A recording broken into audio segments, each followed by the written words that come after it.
Welcome into Lions Central Radio. Back from hiatus, am Nick Castora, alongside Boo. my co-host, Brandon Elisaglu, back in the driver's seat as I should be. Sorry for you guys having to put up with Brandon leading the show last week. I'm sure it wasn't the most pleasurable experience.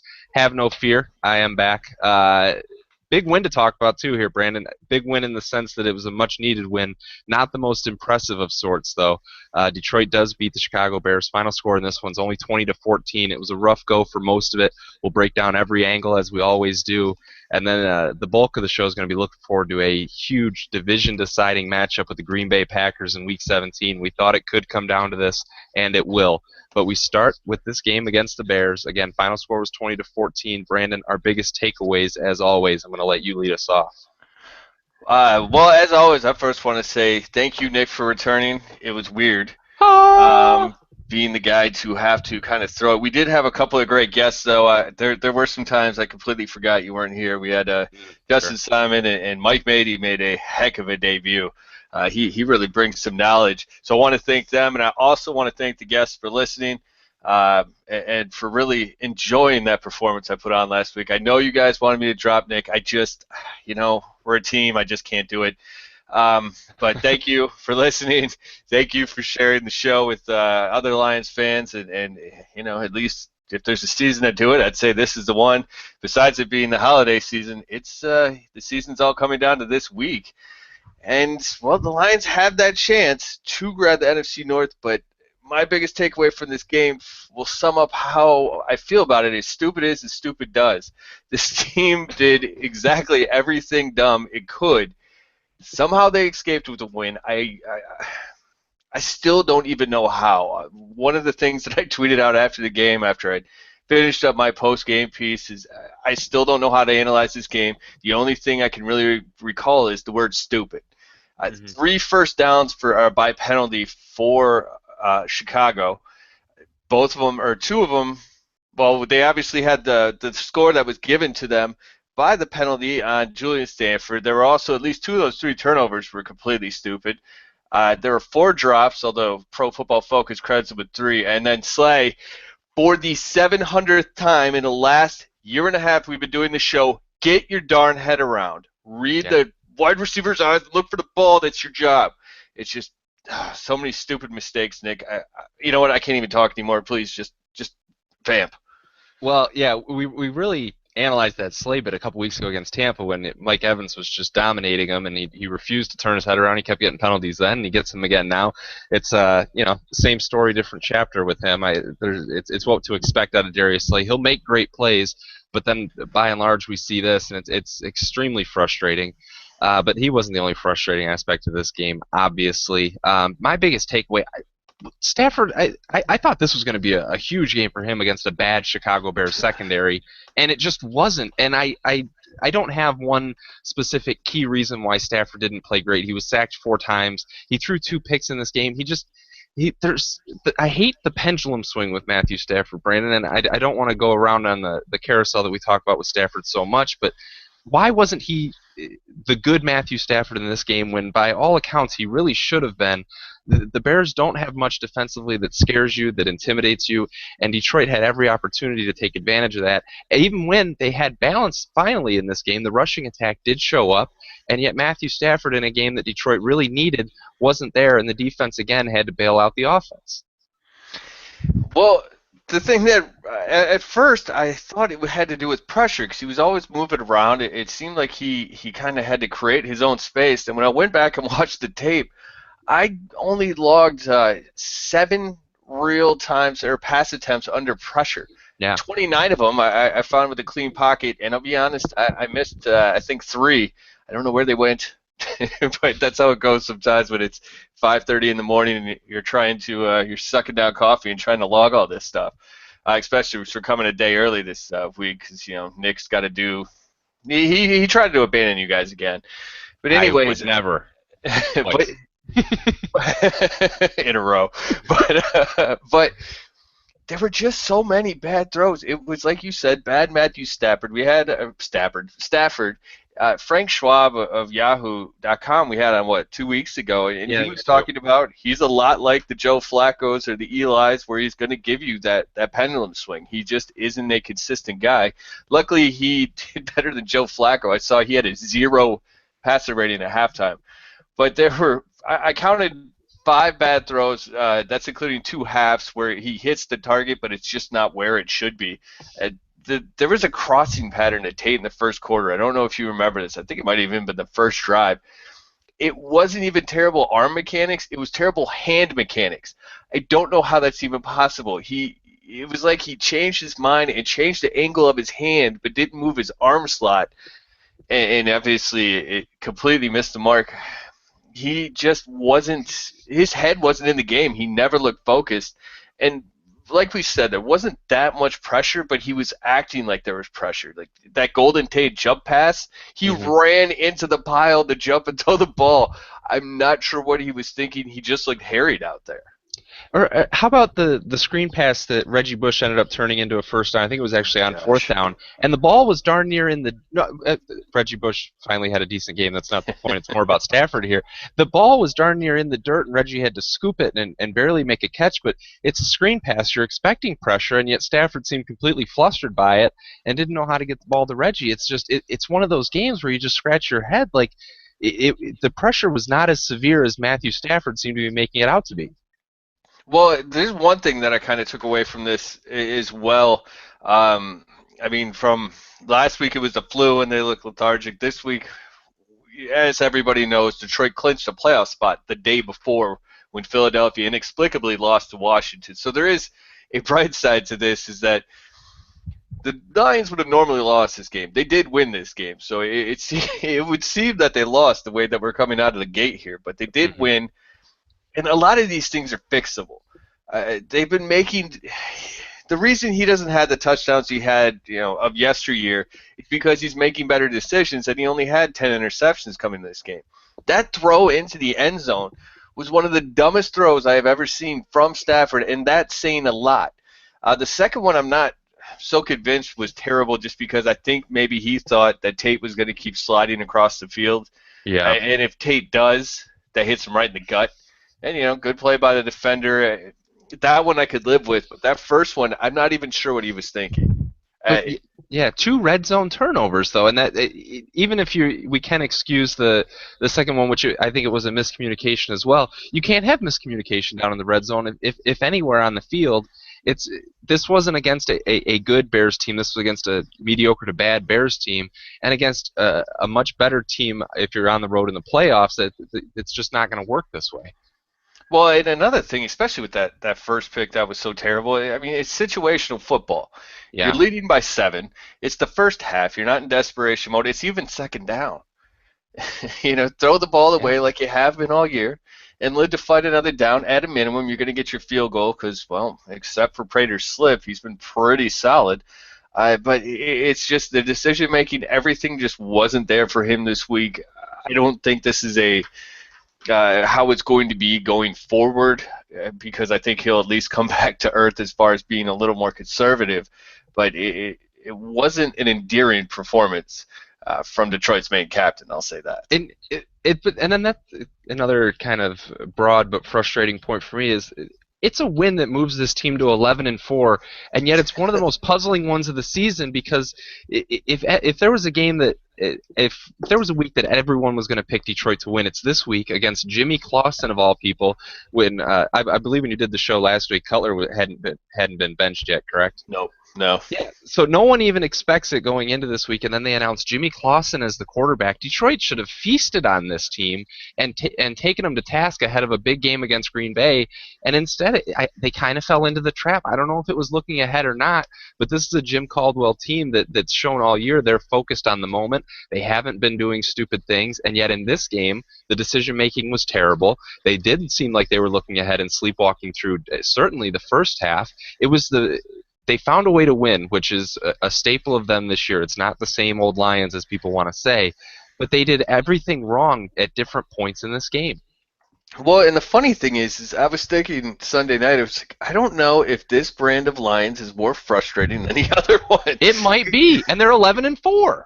Exactly. It's well now, yeah, you're I felt confident in the fourth quarter that when they got the ball, it's like, well, they're gonna go down and win now. I don't know Yep. why I thought that. It's just what they've been doing. And it made me more upset 'cause it's, why don't you just do that in the first quarter? Now, to be fair, if we tack on the when Prater, I didn't really see the slip on tape. I think he planted incorrectly. I think his plant foot was a little far ahead Hmm. uh, on the blocked kick. And plus, even if you just take those two turnovers by Stafford and make them field goals, we won't even give them another touchdown. That's 29, and take away the obviously the Jeremy Ross. That we'll get there in a little bit, but I gosh, can't what a wait. terrible idea that one. So while Matthew Stafford's being decisive in a dumb way, Jeremy Ross is being decisive as all. You got Stanford running into the kicker, which I still think should have been a 5-yard penalty, but you put it in the ref's hands, you take it out of yours. That means the game should have been 29-0. The blowout was there. They just couldn't do it. And one more thing, and before we leave Stafford alone, well, at least for a little bit, when he has the ball and he's sitting back there and he actually gets time, he needs to take off. Or watch Aaron Rodgers. Watch what he does. He's obviously a pass first kind of guy, but when he can run and pick up 5 yards, he runs and pick up five. It runs and picks up 5 yards. Hmm. Stafford will sit back there and he'll do that point up thing like he's going to throw it up, and everybody's heart goes into their throat because they're thinking interception.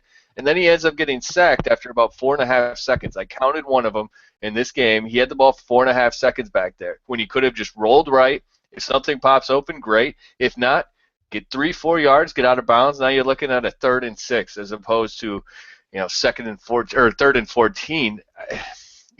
He makes the bad decisions. He made the bad decisions when they were there, or he just hesitated so long that it became a bad decision.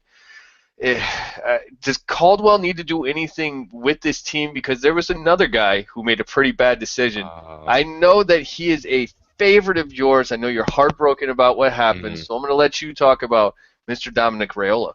I wish they would have suspended him for the rest of the darn season and made him miss the playoffs that he's worked so hard to be in. The Bears on the field, I'm sure everyone saw the stomp by Dominic Raiola on Ego Ferguson, the rookie D lineman for Chicago. Very blatant. Clearly, it was intentional. I don't see how there's any wiggle room on that at all. Obviously, neither did the league as they suspended him. But he was joking around with the Bears afterwards because they gave him the benefit of the doubt when he said it was an accident, and it just wasn't. And Raiola has such a track record of this, and I don't know what Caldwell's response would have been if the league didn't suspend him, but I guess it's been taken out of his hands.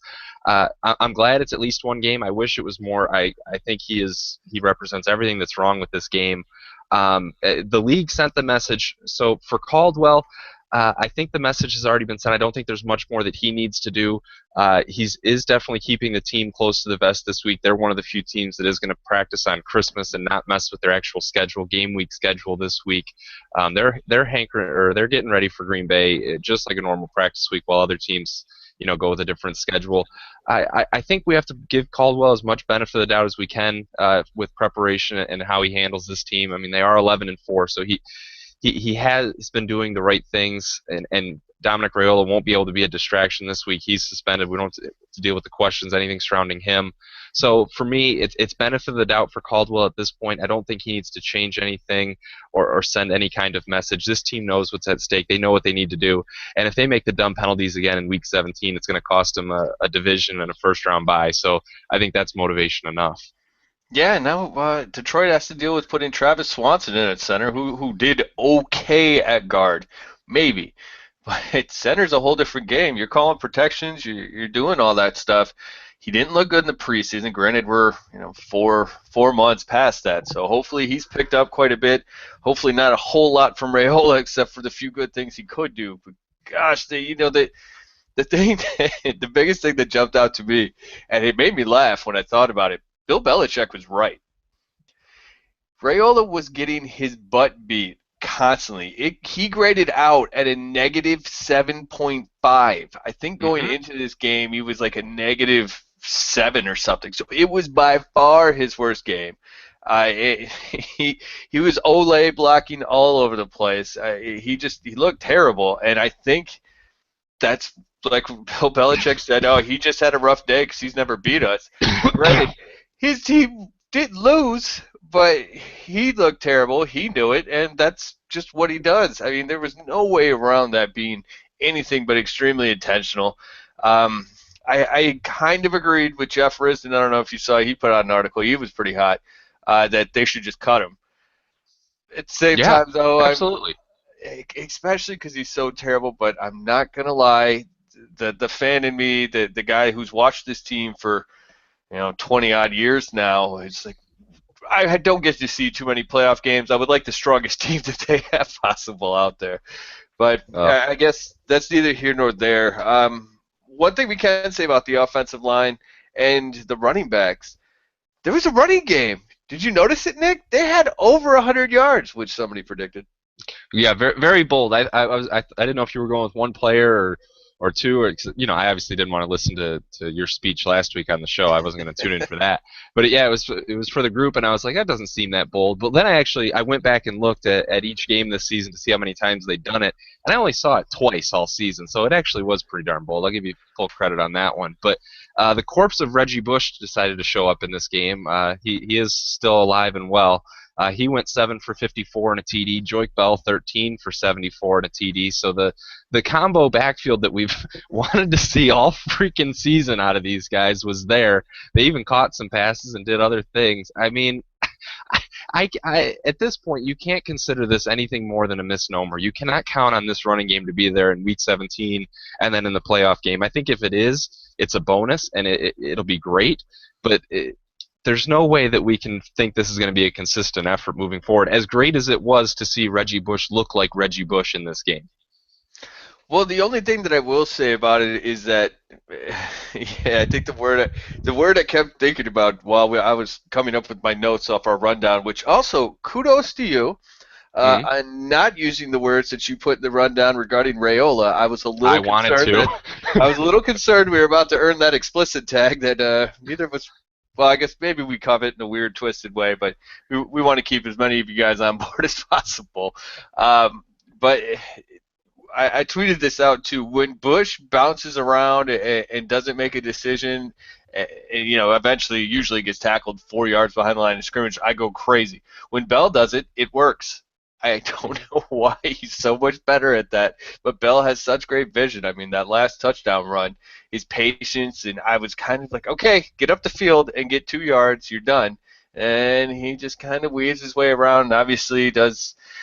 Does anybody have I'm not sure what the right formula would be here. Does anybody have a more effective to slowness spin move than Joik Bell? Marshawn Lynch has a pretty darn slow one, and I'd throw him in the mix. But point taken, Joik Bell does not have the finesse moves mastered, but when he uses them, they are rather effective. Yeah, and it was rather effective. And Bush's touchdown run, I was getting a little freaked out, but he did bounce it outside, and he took off. That was the difference. Yeah. Is that when he would have danced and thought about trying to make two guys down the field miss, he just made a decision, cut, and went. And if he can do that, It's well, incredible when he goes north and south what happens. yeah, it's the guy that we saw in Miami that ran for 1,000 yards. Obviously, it completely changes the way this team could play. But Mm-hmm. as you said, yeah, I don't really expect it going forward. It was Chicago. There's a lot of second-level blocking, which is something we haven't seen all year out of Detroit. Green Bay has done a lot better since they brought Clay Matthews inside, but we'll get to that later. There's still well, what were your thoughts on the offensive line? Like I said, it seemed at first that there was a lot of pressure. I'm just not sure now that I think about it. No, I didn't think the offensive line was too bad in this game. Obviously, the rushing game was better. I don't know how much of that we attribute to the offensive line and how much Joik Bell and Reggie Bush just figuring it out, really. I thought their pass protection was solid. I know Stafford was sacked 4 times, but I didn't think they were allowing too many guys through lanes to get to Stafford. I thought he just held the ball too long on quite a few occasions, and when that happens, I mean, the sacks are going to take place. If we're just looking at a broad overall look at the offensive line, I was happy with it in this game. Outside of Dominic Raiola, who I can't spend any more time on, or else I'm going to get red in the face. But it'll be interesting to see how they fare with Travis Swanson at center. I think I saw a stat something like Dominic Raiola taken 99.7% of snaps at the center position. I mean, he's been the only guy there, especially this season and really throughout the 14 last years. 10, 12 years of whatever it is. So I think it's yeah, 14. is it okay? I was gonna say, is it 01 or 2000, something like that? Yeah. So there just hasn't been anyone else in the middle of that offensive line. So how does that change the dynamic? The snap counts. Do they have to go with a set snap count and really make it easy for the defensive line to jump the snap? How are the center exchanges with Stafford? A lot's going to change next week. But from this game, I thought as a whole, the whole unit was pretty darn good. Yeah, I gotta say Cornelius Lucas seemed to be have a pretty decent game, I'd say as well. I was pleasantly surprised by that. I think somebody else pointed it out, and I don't know who it was, but he looks more natural on the left side, but he Mm-hmm. did a pretty good job on the right side. I don't really have a lot of complaints there. Oddly enough, I do have plenty of complaints for the other line. Yeah. Man, the defensive line just it didn't seem to have much of an effect at all, especially in the beginning. I was extremely surprised they couldn't get pressure. Kyle Long was out. I was extremely surprised that Terrell Austin didn't want to blitz and blitz often and early and get Clausen all kinds of flustered. Um, it wasn't there. There was, I mean, you have him as your MVP, I think, for a reason. There was only one guy I thought up in those front four who made an impact. Yeah, and I completely agree with your point, but it's outside of Ndamukong Suh, who I thought was the only one who really showed up on the defensive line and earned a double team quite often. I mean, they could have triple teamed him because he was the only one really doing anything. And Ndamukong Suh came to play in this game. He was trying to get in Jimmy Clausen's face and did pretty frequently. The raw numbers, he ended up with 3 QB hits, 2 sacks, 2 tackles for a loss. He had a pass deflected. I mean, Ndamukong Suh was making plays, and yet those around him just it seemed non-existent in this game. Our boy Ziggy Ansah shot, who we've praised pretty frequently, I thought was non-existent in this one. You didn't see those other names step up, and against not a rookie quarterback, but against a guy who hasn't been in like Jimmy Clausen, who hasn't played since I think 2010, hasn't started. You got to take advantage of that, and they just didn't. This is a defensive line that's been the anchor for this team all year and is going to need to be huge against Green Bay to have any hope of winning.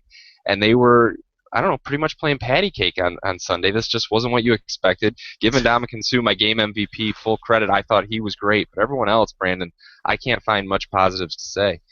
Patty cake, huh? Yeah, they were playing patty cake. Baker's man. No, I got you. I just didn't see that one coming out on a football podcast between two grown men. Sure. But no, yeah, Sue was amazing. That I don't know too many guys who can, on a two-step drop, disrupt the play by knocking the quarterback's arm. I mean, Yeah. that was phenomenal. And then I don't know if I think it was the first sack, maybe the second one. I'm not sure which one. But the guard kind of gave him a chip shot and then let him go by.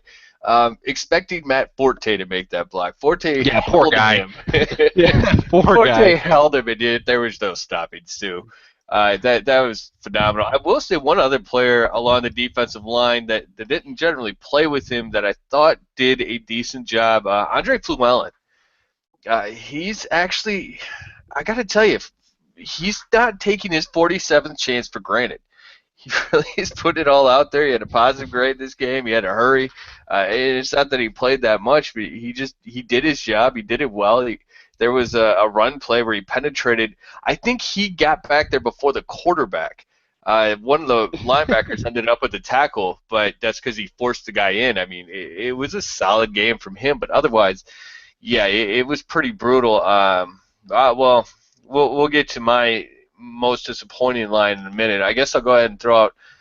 Well, I want to throw out this though. Despite the defensive line playing so terribly, the team tackled extremely well overall. There were zero missed tackles. That never happens.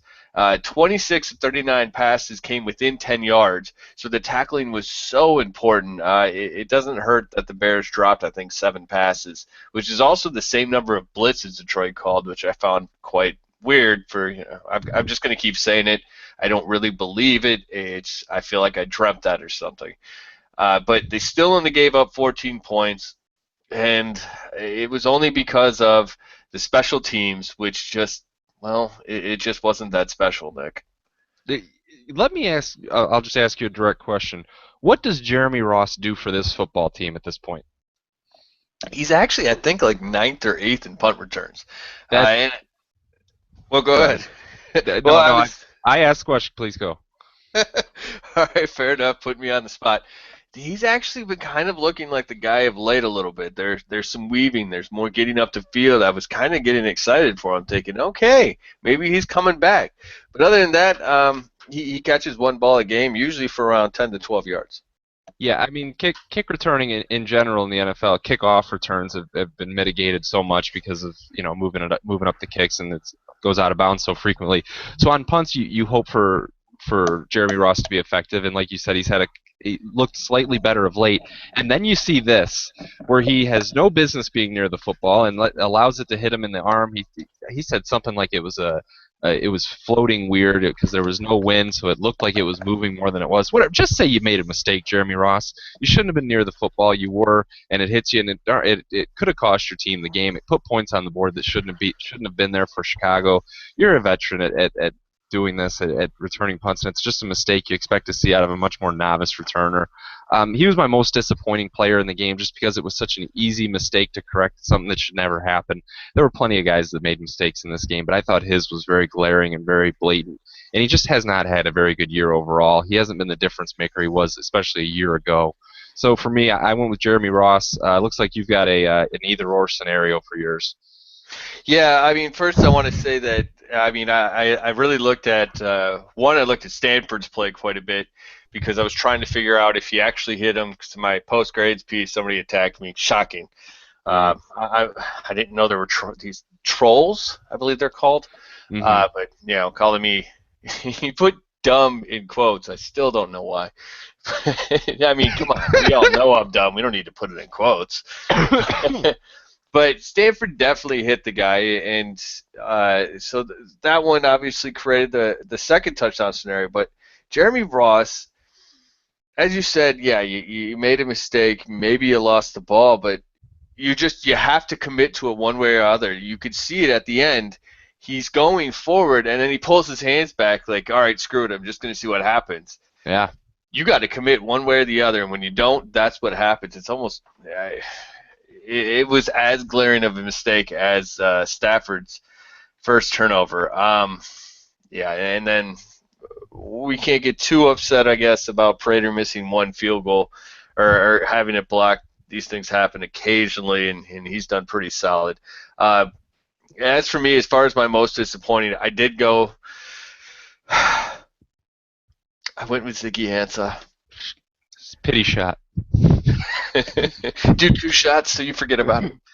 But in this game, I was surprised to see he had three quarterback hits, although I wonder if one of them wasn't that big penalty, which it couldn't have been more blatant. I mean, Clausen's sliding, and he just drilled him right in the head. And I don't know if you saw, they've already, like we said, we're recording on Monday. Cutler is already starting because Clausen has a concussion. Yeah, late symptoms too. They didn't even know during the game. It hit him later on at night, and he was like, "Oh man, I have a concussion." I mean, it looked like it hurt, but Yeah. other than that, Ziggy had three tackles and nothing else. This is a team that he tortured not long ago. He shouldn't be shut out in that way. I expect at least a hurry from him. I mean, this is a guy who had 10 hurries. Was that 2 weeks ago? I think it was in one game. I mean, he was the second most productive pass rusher as far as second most efficient pass rusher. He didn't have the same role as he had last time, and I really hope this is just the whole team had this lethargic state because we made the playoffs. So what Jason Jones said last week is really what we're all thinking. I really hope this week is not going to be the same because that type of effort will not get it done. No, and to close out this Bears game, which we actually spent quite a bit of time on, unsung goat or hero of the game, we've actually talked about Julian Stanford a little bit, so it's not as unsung as I would have liked, but he was my goat for this one with his running. Oh no, I've talked about him too. His running into the punter. Was it fourth and like 23? It was a it was just a It was situation where pretty solid. a situation where it never should have happened, incidental or not, which it really was incidental, but they whatever you want to deal with that. But you just can't have that kind of situation. Right? It's just like we talked about with Ross being near that ball on the punt. Stanford needs to know better. I mean, it just let him punt it I guess at that point because you're getting the ball back. I don't know how clear to say it, but it's just such an obvious play, and it puts points on the board for Chicago just a couple plays later. Just stupid plays that aren't going to win you football games all that often, even if the outlier this game is you did win.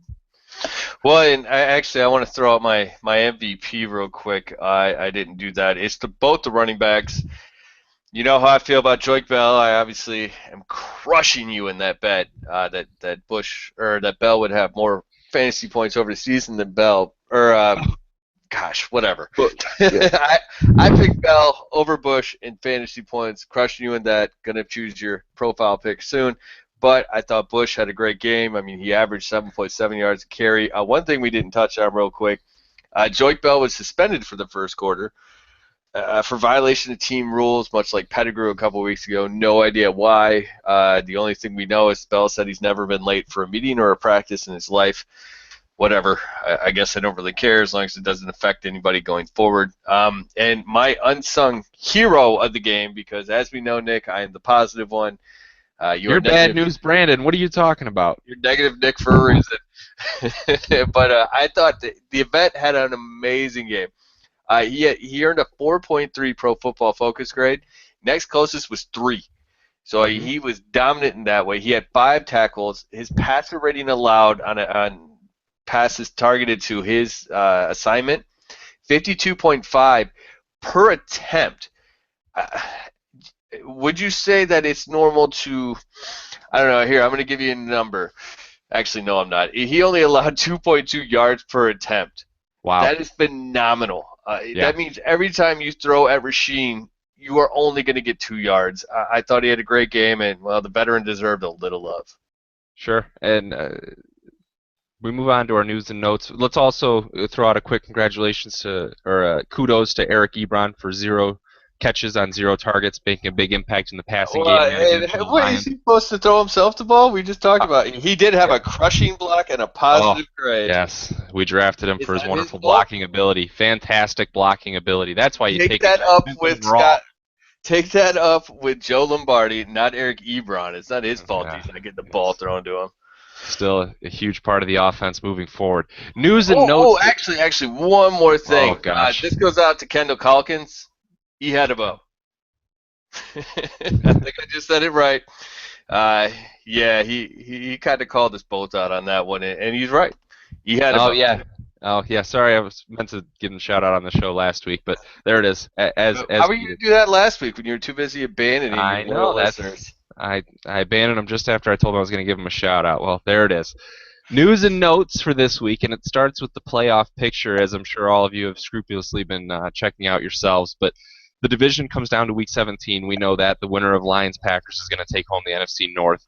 The Lions really, they could be the 3 seed as well, but really it's going to be the 1, the 2, or the 6 in all likelihood. No, I don't think they can be the 3.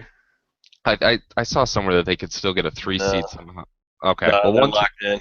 Okay, well, it's the 1, 2, or the 6 seed. Lose to Green Bay, you're going to be the wild card. You're the 6 seed. It all comes down to what happens with Seattle and Arizona's games this week. They don't play each other, obviously. Seattle just beat Arizona. But you need them to lose in order to get the 1 alongside a win. Otherwise, it'll be the 1 or the 2, depending on how it shakes out with those 2. As far as the competition, Dallas whooped up on Indianapolis this past weekend, so that was just Andrew Luck looked like a mere mortal for the really. Indy actually hasn't been very good against good opponents all season, but that's neither here nor there for the moment. Philly lost to Washington. Oh, go ahead.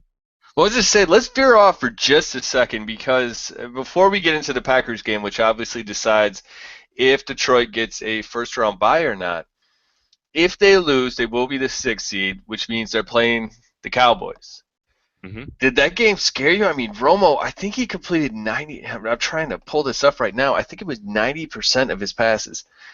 He was 18 of 20, 90% of his passes, 151.7 quarterback rating, 4 touchdowns. And this is a game where DeMarco Murray he averaged 2.6 yards per carry. I'm going to be honest, I think we talked about it last, well, we didn't, but I think I was talking about it with Mike Mady, that out of all the teams, and I was including Philly at the time, I'd rather see Dallas. Was I mistaken? Yeah, I think Dallas is a team that's clicking on all cylinders at the right time. That's a team I would not want to play whatsoever if I'm Detroit. You want to figure out a way to play that NFC South Well, winner. But yeah, if there's a team, I mean, I think behind Seattle, Dallas would be the second most feared team in the NFC right now, ahead of Detroit even. Just overall, I think ahead of Dallas Green is. Bay? Yeah, I think Dallas is scarier than Wow. Green Bay right now. I mean, that also though depends on how severe DeMarco Murray's injury, how long that it really hampers him. I mean, their running game can play great even without him, just because how good that offensive line is. But DeMarco Murray obviously adds just such an extra element to it. They didn't need it this past game, but if Well, they have DeMarco Murray, I think they are scarier than Green Bay. well, there is one. I mean, it's obviously a strength on strength. It's running game and offensive line against a team that doesn't allow anybody to run the ball and a Yeah. strong, usually strong defensive line. We should throw that out there because last 2 weeks haven't been good. Indianapolis's defense is so terrible. I think they're a pretty big fraud of a team. They're a As pretender, yeah. I was actually listening to Bill Simmons' podcast before this one. He called the Lions a fraud, which I want to be angry about, but I don't know what they are right now. I mean, but when Brandon Weeden puts up a perfect quarterback rating, goes 1 for 1 with 43 yards and a touchdown, I'm not going to put too much stock in that result. um, okay. If I could also circle back, I said Detroit could somehow get the 3 seed. But it would be really odd. It was in the Freep today. I just pulled it up. They can, if they can win the division, if they tie Sunday, but they fall to the 3rd seed if both the Cowboys and one or both of the Seahawks and Cardinals win. So obviously that's a very unlikely scenario. It's never going to happen, but technically it could. So they could somehow get a 3 seed in there as well. Just wanted to. Oh, with a tie? Yeah, it's a here, the Lions still win the division if they tie Sunday, but they'll fall to the 3rd seed if both the Cowboys and one or both of the Seahawks and Cardinals win. Dallas would be the 1 seed if it wins Sunday. The Lions Packers game ends in a tie, and the Seahawks win the NFC West. So that's Gotcha. a just there you go. That's the one All in a right. million Well, scenario there. So I just stand had to throw it corrected. in. Yeah, just it's going to be the 1, 2, or 6 for in all likelihood for Detroit. Finally, Green Bay beat Tampa, which I mean it doesn't mean much. They had to win because Detroit did, but it's coming down to Week 17 for this division. And that's where we turn for our Packers preview here. Week 17, Brandon, Detroit versus Green Bay. They did meet earlier in the year. We remember it well. Detroit won that one in the friendly confines of Ford Field, 19-7, I believe, was the final score. Green Bay has just been absolutely dominant since. They had that one loss to Buffalo, which didn't look too pretty, but other than that, they've been a darn good football team. There's a lot to like about how Green Bay's playing right now, but I guess to start, what scares you most about Green Bay? Well, there's a couple things, and part of it is right after that Detroit game, and I'm sure everybody's heard this now. It was when Aaron Rodgers told everybody to relax, Mm-hmm. and the headlines were all in capital letters with dashes in between. And that's the thing. This team is relaxed. They are quite scary, quite efficient on offense. Defense has been doing a lot better since they started moving Clay Matthews inside to help stop the run. They did have one more loss inexplicably at New Orleans. I think that's New Orleans' last home win. They That was a blowout, wasn't it? yeah, Yeah. 44-23. I forgot about it. I just pulled up the Packers Yeah. schedule. It's like, oh yeah. And that's just I think that's one of those wonky NFL things that just happens every once in a while. But since they've played Detroit, uh, there's been I think it's 12 games since they have scored 40 plus points 5 times. They still have the best quarterback in the league. Obviously, he instills confidence in this team, kind of like everybody's heard the story about before Joe Montana led that game-winning drive in the Super Bowl. He pointed out John Candy, to kind of be like, hey, isn't that John Candy? Now let's go win the Yeah. game. Like he's that kind of guy. Plus, they have all kinds of familiarity with each other, except for Devontae Adams, who did screw up a little bit yesterday. It'll be interesting to see how that works out. But and also they're at home where this team has not lost all year, including a win over a lot of people's Super Bowl AFC representative, the Patriots. Yeah, that was a huge win back in Week 13 against New England. Their other home wins have come against Atlanta, Philly, Chicago, Carolina, Minnesota, and the Jets. I mean, they've beat some good teams at home, but 7-0 at home. And then you look at the Detroit not having won there. It's what is it, 20 tries now for whatever that's worth. It's a tough environment to win for anyone, but it's been an unovercomable obstacle for Detroit for a long time now. What scares me most about the Packers, and I don't care how obvious it is, it's their quarterback. It's Aaron Rodgers. It's a guy who's going to be in the MVP conversation and could probably win it. Mm-hmm. Detroit bottled him up in Week 3 really well. Green Bay only scored 7 points. I don't think there's any way you can do that twice, and especially on his home field where they've just been so dominant all season. Is Detroit's defensive line going to show up the way they did this past weekend against Chicago? Because if they do, they're going to get lapped around the field by Green Bay. If the Detroit defensive line that showed up in Week 3 is there again, you have a chance to make it competitive. And the offense is still going to have to be better than it has been. There's no doubt about it. But that defensive line is the one thing that can stifle Aaron Rodgers, and it can stifle any quarterback because they can get to him so quickly that it doesn't allow him to make the decisions that he wants to and the decisions that he usually does. If Aaron Rodgers has time in the pocket, he's the best there is in the game. He's going to dissect the defense. Detroit's secondary isn't as good as its defensive line. We know that.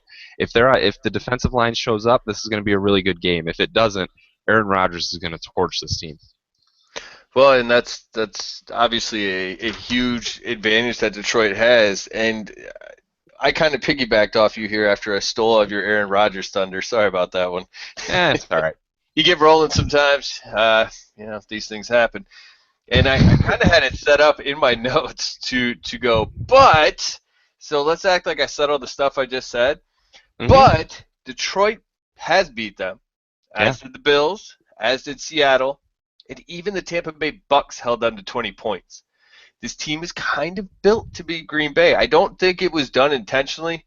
How you've heard, and I can't even think of one other scenario right now, but how a team is built to beat this team because that's the usual obstacle in their way. But Green Bay struggles with physical fronts, which Detroit obviously has. It also helps that the cornerbacks tackle extremely well. We just talked about how they had 0 missed tackles last game.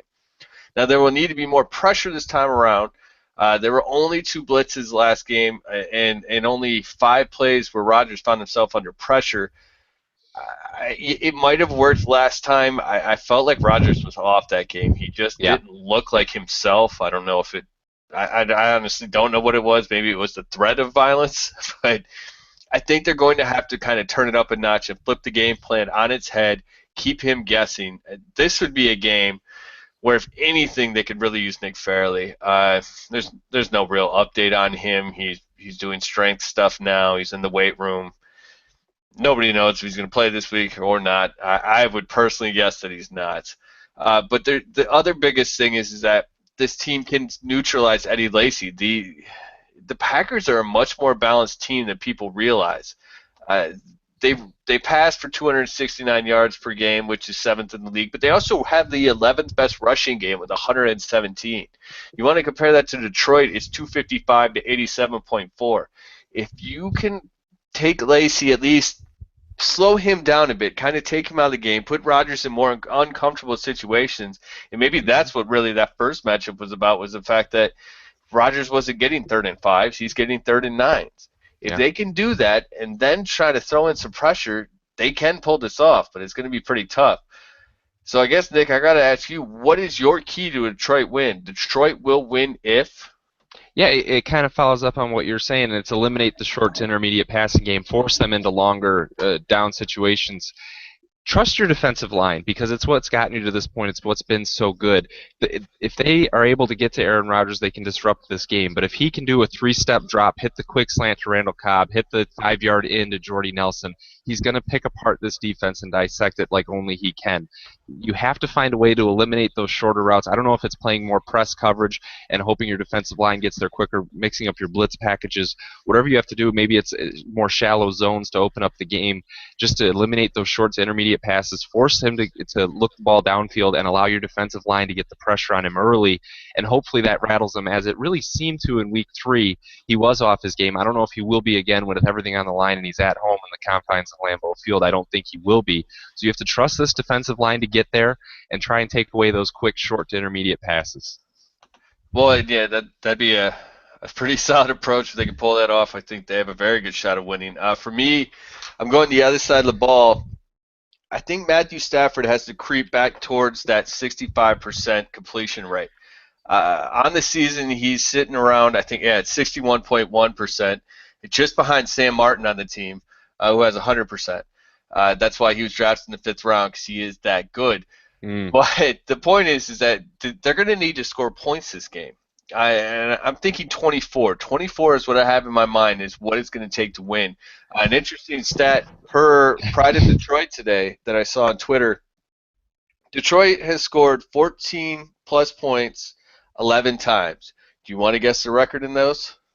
No, tell me. Undefeated. Oh.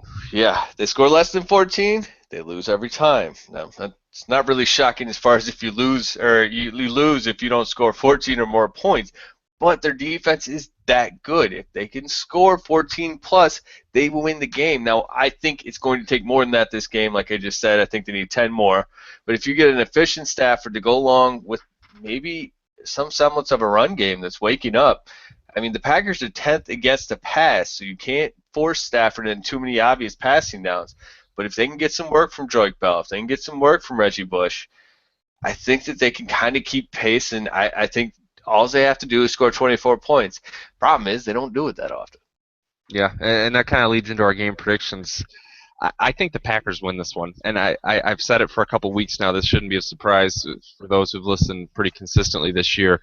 I just don't see Detroit going into Lambeau and winning the game.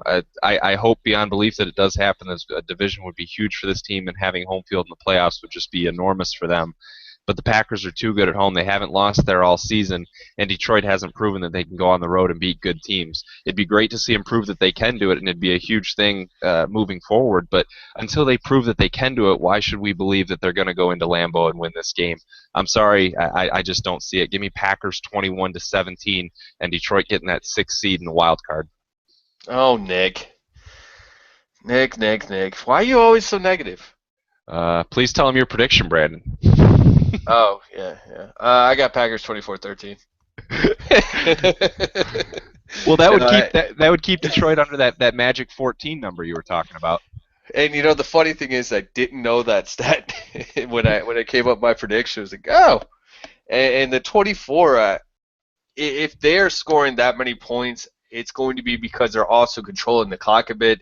I don't think Green Bay gets to that 24. I think it'd be closer to 17 or, like you said, for Detroit, or maybe 20. But I just don't see the Packers losing at home with the division on the line. I would love to believe in this Detroit team that way. I just don't. And part of my bold prediction kind of buys into this. And we'll have to ask you if this is bold enough. But I think Calvin Johnson has under 80 yards receiving this week. I think the game plan might get a little too funky at times. I think that Green Bay is going to focus on stopping Calvin Johnson. That's usually a pretty solid strategy. I think he has less than 80 yards receiving, no touchdowns. Yeah, it's just we've seen those games where teams do solely key in on Calvin. Does Stafford get the ball to other guys, or does he still try and force feed Calvin when he's not open? If under 80 for Calvin means over 100 for Golden Tate, and we actually see Ebron and Jeremy Ross getting the ball and being utilized, then so be it. It's not that terrible of a thing. But we know how it can go otherwise, where Calvin Johnson is under 80 and the passing game is inept as a whole. So, I certainly think it's bold enough. But what do I know? I'm 12-16 on these predictions this season. My bold prediction: I think Detroit's going to lead this game in rushing yards, which is something they just have not done much this season. They did it last week. We'll see if they can continue that trend. Putting faith in the rushing game has been a scary proposition all year. I'm going to do it one more time, and why not? I'm 12-16 at these things. Like I said last week, I picked the Lions and to have their highest sack total of the season, which did not pan out. I thought they were going to get to Clausen a ton. They just didn't. They only had 2 sacks. Brandon, you got both of your picks right, so this is another one that's just not looking too great for me. 18 and 10 overall. You picked the Lions and over 100 rushing yards total, which they did easily as both Bell and Bush came to play in a big way. Yeah, and another thing, I was thinking about it.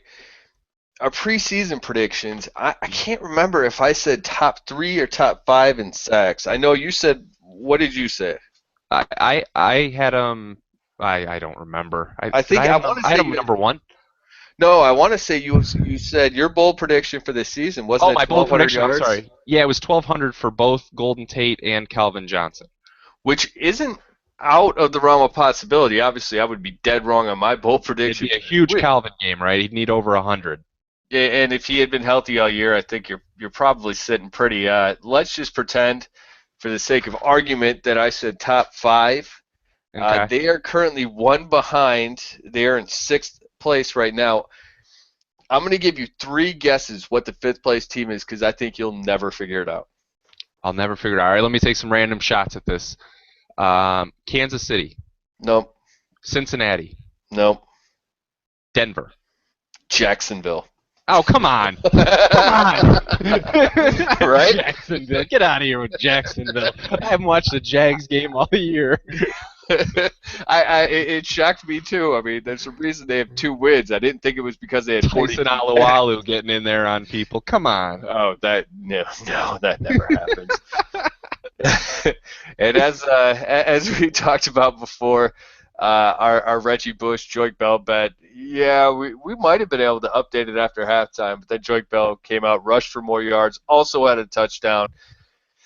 It's It's going to all be a over big about the week grind. 17 for Reggie. It's going to be a Yeah, big week 17. he only needs about 400 or 500 yards and maybe 6 touchdowns. Maybe he can pull it off, and if he does, well, feel free to taunt me on social media. You can find the show, Lions Central Radio, on Facebook. You can find the show on Twitter at Lions Central PFC. You can find me at Brandon Alisoglu. That's ALISOGLU. And Nick Kostora. Be looking out for that profile pic. It's coming soon. Kostora. Folks, please disagree with us and tell us why the Lions are going to beat the Packers in Week 17. We encourage it. That's what we want to use the social media for, is as a way to interact with you guys more frequently. We love to do that. Let us know what you think of the new logo we have for the show. That's up on both our Facebook and Twitter as well. So until Fantasy next week, Gopher. yeah, many thanks That to was, him. yeah. Like I talked about him last week, but yeah, at Fantasy Gopher on Twitter. You won't go wrong. The guy was super patient with us. The design, we love it. If you need anything, he's economical. I'll put it that way, because it's definitely not cheap work that he did. Check him out on Twitter. Give him a holler. I'm sure he'll help you out and hook you up. Or troll us and tell us how bad the logo is. Whatever you want to do, just talk to us and interact. We love all of it. So next week we'll break down this Packers game for better or worse, and then we're looking forward to the playoffs because we know the Lions are going there one way or another. So until then, for Brandon Alisoglu, I am Nick Kostora. Thank you so much for tuning in to the Lions Central Radio. I think I had more fun last week without you. I just